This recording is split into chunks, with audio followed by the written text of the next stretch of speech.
Hello everyone and welcome to my channel majestic mummy. जब baby को solid start करना होता है तब वो एज अ पेरेंट्स हमारे माइंड में बहुत सारे क्वेश्चंस आते हैं।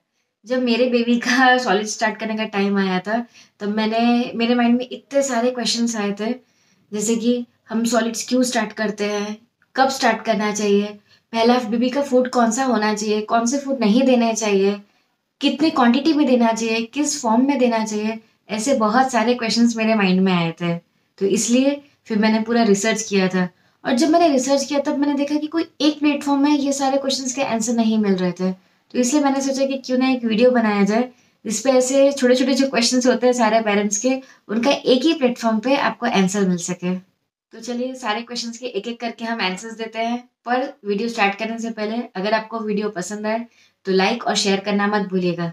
और अभी तक हमारे चैनल को आपने सब्सक्राइब नहीं किया है तो डू सब्सक्राइब एंड सपोर्ट। सबसे पहला क्वेश्चन एज अ पेरेंट्स जो हमारे माइंड में आता है कि हमें अपने बेबी का सॉलिड्स कब से स्टार्ट करना चाहिए। तो मेरा अभी बेबी 11th मंथ का है। अभी तक की मेरी जो मदरहुड की जर्नी है उससे मैंने इतना ही सीखा है कि आपकी बेबी ही आपको इंडिकेशन देते हैं। कोई भी चीज़ करनी हो, जैसे वो रोल ओवर कर रहे हो या बैठना कर रहे हो या सीखना चलना सीखते हैं, हर चीज़ में वो कोई ना कोई इंडिकेशन देते हैं। वैसे ही अगर उनको सॉलिड स्टार्ट करना होता है तो भी आपका बेबी ही आपको इंडिकेशन देगा। बच्चे कई तरीके से इंडिकेशन देते हैं अपने पेरेंट्स को। फॉर एग्जाम्पल जैसे कि आप कुछ खा रहे हैं तो आपने प्लेट में से वो खाना लिया, आपके मुंह में डाला, वो पूरा बेबी आपका पूरा जो पाथ है वो चेक करता रहता है, एनालिसिस करता है। और कई बार करके खाना भी मांगता है, खाने की तरफ अट्रैक्ट होता है। ये ऐसे बहुत सारे इंडिकेशंस होते हैं। तो इससे आप समझ सकते हैं कि अब आपके बेबी को सॉलिड देने का टाइम आ गया है। पर WHO ये रिकमेंड करती है कि बेबीज को फर्स्ट 6 मंथ्स जो होते हैं वो कम्प्लीटली ब्रेस्ट फीड या फिर फॉर्मूला फीड पे ही रहने देना चाहिए। 6 मंथ्स कंप्लीट होने के बाद ही सॉलिड स्टार्ट करने चाहिए। तो एज अ पेरेंट्स आप बेबी का सॉलिड्स जब वो खुद से इंडिकेशन दे तब स्टार्ट करना चाहिए, 6 मंथ्स के बाद स्टार्ट करना चाहिए। और हाँ, वो अगर सपोर्ट लेके बैठने लगे वो भी एक इम्पॉर्टेंट फैक्टर है। तो ये तीनों फैक्टर जब फुलफिल हो तब आप अपने बेबी का सॉलिड स्टार्ट कर सकते हैं। दूसरा क्वेश्चन, हमें सॉलिड स्टार्ट क्यों करना चाहिए। जैसे कि मैंने आपको बताया कि पहले के 6 मंथ्स कंप्लीटली ब्रेस्ट फीड होना चाहिए बेबी, ब्रेस्ट फीड या फॉर्मूला फीड। पर 6 मंथ्स के बाद उसके ग्रोथ और डेवलपमेंट के लिए खाली ब्रेस्ट मिल्क सफिशिएंट नहीं रहता है। इसके लिए हमें सॉलिड्स ऐसे स्टार्ट करना चाहिए। तीसरा और आई थिंक सबसे इम्पोर्टेंट क्वेश्चन होता है कि हम बेबी को कौन सा फूड दें। ये एज अ पेरेंट सबको बहुत क्वेश्चन होता है और आजकल इतने सारे रिसर्च और इतने सारे वीडियोस, इतने सारे आर्टिकल्स हैं बेबी के फर्स्ट फूड के बारे में।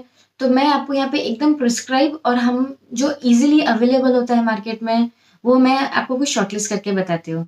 बेबीज को सीजनल फ्रूट्स और सीजनल वेजिटेबल्स ही देने चाहिए, जो आपके नियर बाय एरिया में इजीली अवेलेबल हो वैसे ही चीज़ें आपको अपने बेबी को देने चाहिए। मैंने वैसे सब एनालिसिस करके ये 6 आइटम्स ऐसे सेलेक्ट किए हैं जो आई थिंक सारे सीजन्स में भी मिलती हैं और सारे एरिया में भी मिलती है। जिसमें से पहला है एप्पल।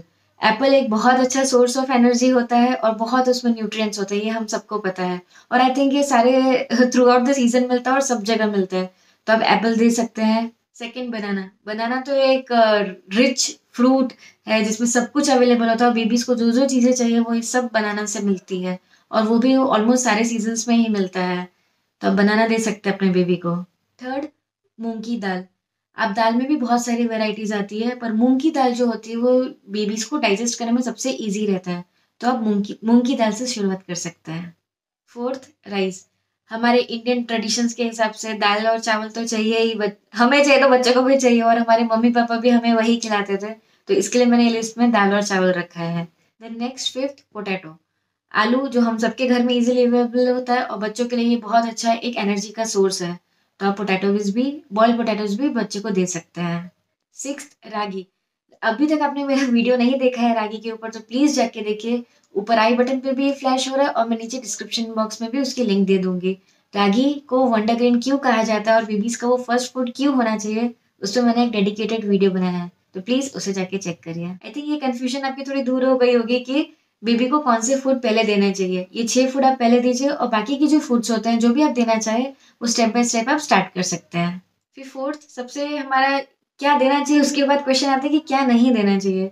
तो सारे रिसर्च, सारे आर्टिकल्स और सारे डॉक्टर्स के जो रिकमेंडेशंस होते हैं उनके हिसाब से सॉल्ट, शुगर और हनी, ये 3 चीजें बच्चों को पहले साल तक नहीं देनी है। उसका फर्स्ट बर्थडे आ जाए उसके बाद आप उसको ट्राई कर सकते हैं, पर फिर भी कहा जाता है कि वो जितना आप मैक्सिमम अवॉइड कर सके आपको अवॉइड करना चाहिए। पर पर्सनली मेरे जो पीडियाट्रिशियन थे, मैंने जब अपने पीडियाट्रिशियन को ये क्वेश्चन पूछा था, तब उन्होंने कहा था कि थोड़े अमाउंट में आप दे सकते हैं, उससे बेबी को कोई प्रॉब्लम नहीं होगी। पर मैंने अपने बेबी को ये सब चीज़ें नहीं दी हैं। 6th और 7th मंथ में, फिर 8th मंथ से मैंने थोड़ा-थोड़ा देना चालू किया। जहाँ पे सॉल्ट डलना चाहिए, उसकी जगह पे मैंने रॉक सॉल्ट डाला था। सेंधा नमक जो हम व्रत में यूज़ करते हैं वो, और जहाँ पे चीनी यूज़ होती है, शुगर यूज़ होती है, वहाँ पे मैंने ऑर्गेनिक जैगरी यूज़ करना चालू किया था। पर हाँ, लिमिटेड अमाउंट में। नेक्स्ट क्वेश्चन, कितनी क्वांटिटी में देना चाहिए? जैसे कि मैंने आपको पहले भी बताया कि आपके बेबी ही आपको हर चीज़ का इंडिकेशन देते हैं, वैसे ही इसके भी इंडिकेशन आपका बेबी ही देगा। वो चाहे तो 1 स्पून भी खा सकता है, चाहे तो 1 कप या फिर 1 कटोरी भी खा सकता है। वो 1 स्पून खाए कि वो 1 कटोरी खाए, आप टेंशन मत लीजिए। उसको जितना खाना होगा वो स्टार्टिंग में उसको उतना ही खाने दीजिए।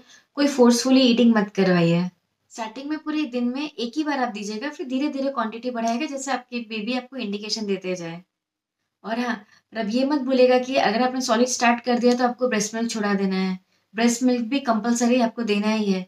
ये तो खाली एक तरह से कह सकते हैं कि स्टार्टर है, मेन कोर्स तो आपका ब्रेस्ट मिल्क ही है।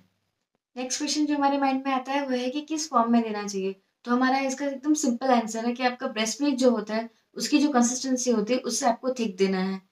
जो स्पून आप उसको प्रॉपर स्पून से उसको फीड कर सकें। बेबी को कौन सी कंसिस्टेंसी में देना चाहिए, इसका भी इंडिकेशन आपकी बेबी ही देंगे। जैसे रिसेंटली अभी मेरे साथ क्या हो रहा है कि मेरा बेबी 11 मंथ का हो गया है। हम उसको स्पून से फीड करते हैं, तो वो नहीं खाता, ना बोलता है डायरेक्टली, और फिर वही हम उसको हाथ से थोड़ा मैश करके खिलाएँ तो वो खाता है। तो ये बेबी ने ही हमें इंडिकेशन दिया कि अब मुझे स्पून से नहीं, अब मुझे अब हाथ से खिलाओ। फिर नेक्स्ट क्वेश्चन जो हमारे माइंड में आता है कि हमें कौन से टाइम में बेबी को ये सब फूड इंट्रोड्यूस करना चाहिए। तो इसका भी एकदम सिंपल आंसर है कि कोई भी आप फूड इंट्रोड्यूस करें तो वो सुबह के टाइम पे ही इंट्रोड्यूस करें, ताकि अगर कोई भी बेबी को एलर्जी हो या फिर कोई भी डाइजेशन का प्रॉब्लम हो तो रात से पहले वो आपको पता चल जाए।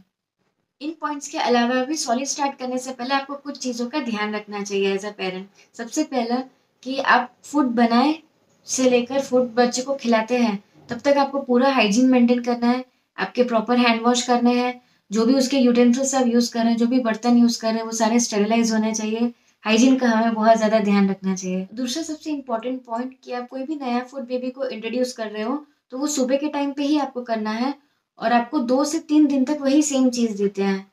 जैसे कि आपने अगर मूँग की दाल चालू की है, तो मूँग की दाल आपको 2 से 3 दिन तक मिनिमम देना है, ताकि बेबी को कोई भी उससे रिएक्शन हो या फिर डाइजेशन में कोई भी प्रॉब्लम हो तो आपको इस ड्यूरेशन में पता चल जाएगा। I hope as a parents जो-जो क्वेश्चन्स आपके माइंड में आए होंगे वो सबके आंसर्स मैंने देने की ट्राई की है। अगर फिर भी कोई रह गया है तो आप कमेंट करके बताइएगा। और वीडियो पसंद आया तो do like, share and subscribe. Thank you for watching.